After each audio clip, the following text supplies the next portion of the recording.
Hello दोस्तों आज हम इस वीडियो में ये देखेंगे कि क्लोजिंग स्टॉक जो निकालते हैं एक्सेल सीट पे। तो हम पहले यहाँ देख लेते हैं क्लोजिंग स्टॉक हमारा चल क्या रहा है।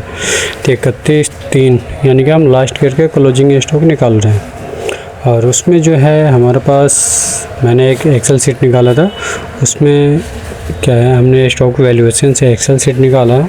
और उसके बाद जो हमारा हमने क्या करा है करंट स्टॉक और मल्टीप्लाई कर दिया है कॉस्ट प्राइस, और उसे हम स्क्रॉल डाउन नीचे कर दिया है। नीचे करने के बाद फिर हम टोटल करेंगे, और जैसे ये टोटल आता है तो हमारा जो क्लोजिंग स्टॉक 10/22/954 आ रहा था। जैसे इसमें हम देख सकते हैं हमने फिर यहाँ से final report profit and loss है, यहाँ पर 10/22/954 ये हमारा शो कर रहा है।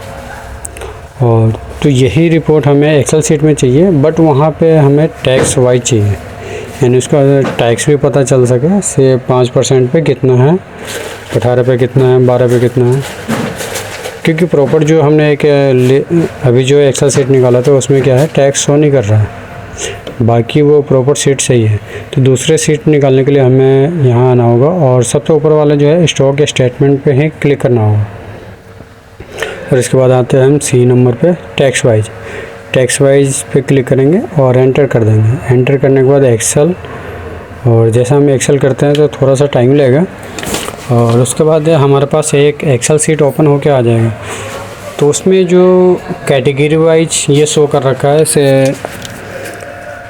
एग्जाम्प्ट में कितना है, कितना वैल्यू का स्टॉक हमारे पास बचा हुआ है, 5% पे कितना शो कर रहा है, 18% पे, 12% पे, सबका अलग अलग है। और हमें उसमें थोड़ा बहुत चेंजेस करने हैं। चेंजेस ये करना है हमें फ़िल्टर लगा करके, जो हमारे काम का सेल नहीं है, रो वगैरह जो हमारे काम का नहीं है उसे हम रिमूव कर सकते हैं। तो ये अभी थोड़ा सा टाइम लग रहा है क्योंकि पूरा डाटा होगा, इस वजह से टाइम लग रहा है। जैसे ये एक्सपोर्ट होता है तो उसके बाद हम क्या करेंगे फ़िल्टर लगाएंगे। फ़िल्टर लगाने के बाद उसे सॉर्ट कर लेंगे। तो ये हमारे पास एक एक्सेल सीट ओपन होकर आ गया। और यहाँ जो सबसे लास्ट में देखेंगे 10/22/954 जो हमारे क्लोजिंग स्टॉक पकड़ रहा था वही सेम स्टॉक यहाँ आ गया। और सबसे ऊपर जो है हमारे टैक्स टाइप एग्जाम्प्ट आ रहा है। उसके बाद ये टोटल वैल्यू दिखा रहा है टैक्सेबल का 5% का, फिर यहाँ पे आ गया। और उसका ये टोटल वैल्यू दिखा, मतलब स्टॉक आइटम वाइज स्टॉक दिखा रहा है और उसका वैल्यू भी दिखा रहा है। और लास्ट में जो टोटल भी आ रहा है। तो इस तरीके से हम क्लोजिंग स्टॉक निकाल सकते हैं विथ टैक्स वाइज। और ये है हमें थोड़ा सा चेंजेस करने होंगे, यानी कि सीरियल नंबर वगैरह जो आ रहा है वैसे अगर हम हटाना चाहते हैं, यानी कि किसी और सेल में डालना चाहते हैं कॉलम में, तो उसके लिए हम लेफ़्ट फार्मूला के यूज करेंगे और वो वहाँ से हम शिफ्ट कर सकते हैं।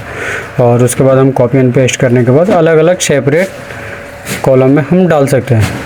Thanks for watching. Thank you.